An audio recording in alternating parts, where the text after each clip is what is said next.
Thomas Muller of Bayern Munich said after the win against Borussia Dortmund that Alphonso Davies is like the Bayern roadrunner. Meet me, meet me. And I wonder, as I'm joined by Jeff Blair and Dan Riccio after the result between Bayern and Dortmund, Jeff, whether Bayern is now like the roadrunner, that nobody's going to be able to catch them in the Bundesliga. Yeah, I think we're right now just looking at Bayern simply going about their business and padding their stats, and let's see if Lewandowski can score 60 goals this year. I mean, this is where we are with them. I don't think there's any doubt that they won the Bundesliga title by beating Dortmund. They're also helped out by Leipzig drawing. There's nobody in this league, I think, that is capable of beating Bayern right now, and they're getting healthy again. That's the other thing. Teams have had their chances with Bayern. They've kind of been in the wilderness probably for the last year or so. Even last year when they were good, there were signs of weakness. And boy, I just think they're done and dusted right now. They're they got clear sailing to another title. Well, how are they going to drop that many points when they've collected 40 of their last 42 possible points?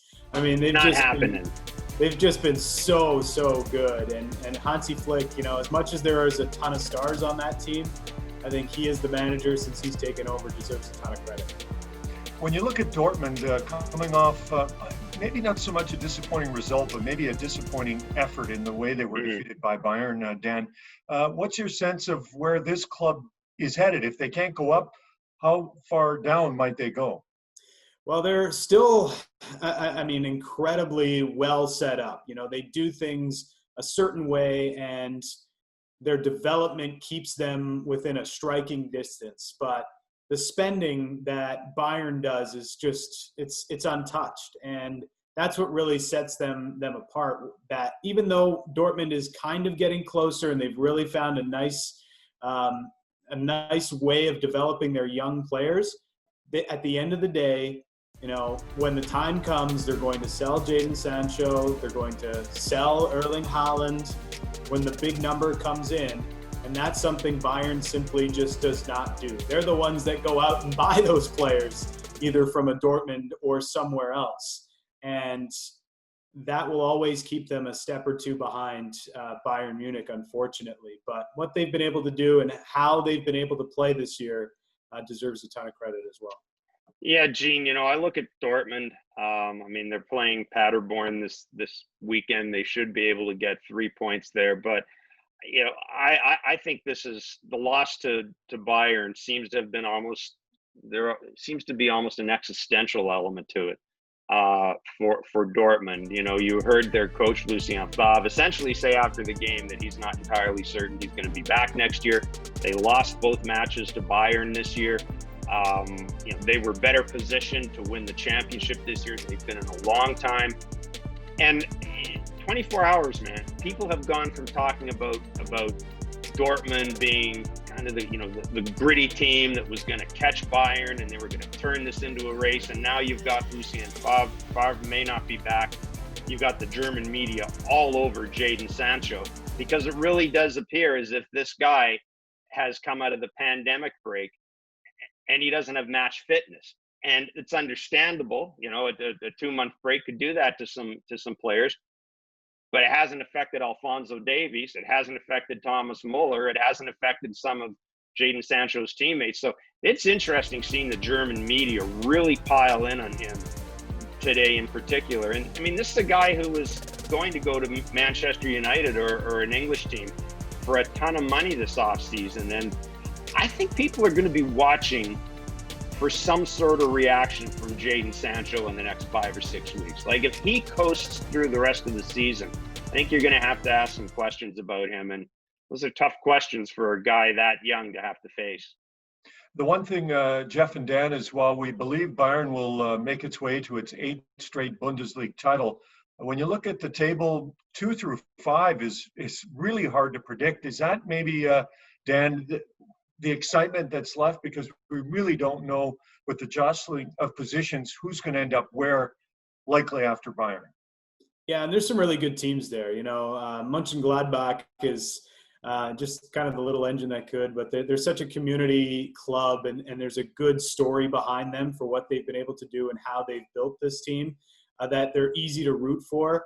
Leipzig is that one that nobody likes because they're the newfound money, and they've really stumbled out of the gate here. But they're one of the teams that are definitely to watch. And Leverkusen, with Kai Havertz, you wonder what they could do.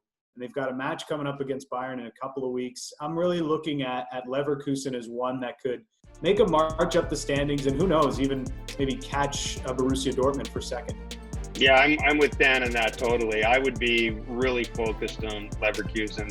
They did not play well against Wolfsburg, obviously, but I would really keep an eye on them. I have a lot of concerns about Dortmund's ability to maintain focus because they're essentially playing for nothing right now, finishing second or third to Dortmund. For Dortmund, I don't know if that means anything when you've had a shot at first place. Leipzig is another team to keep an eye on. I mean, they had that 2-2 draw. That's their 10th draw this year. They're a good young team. They've got a terrific coach. There's a lot to like about them, and they're probably going to grow next year. Like, I think right now, if I look at the Bundesliga and I look ahead to next year, and I'm looking at it from a Dortmund point of view because I'm a Dortmund fan, I got real concerns about whether or not Dortmund might even be. I mean, they may be the fourth best team in the Bundesliga next year because I think Leipzig's going to figure it out. And Leverkusen is just so good right now. They really are. It's going to depend on Kai Havertz, but yeah, it's like I said, there's nothing to play for in the standings right now, but I think there's a lot to play for in terms of expectations for next year. We've talked a lot about Erling Haaland, who looked a little unlike himself the way the last match went. Dan, you mentioned Kai Havertz. Here's a young German kid who's an emerging star. If Leverkusen is to make a push, is he the one that will lead them?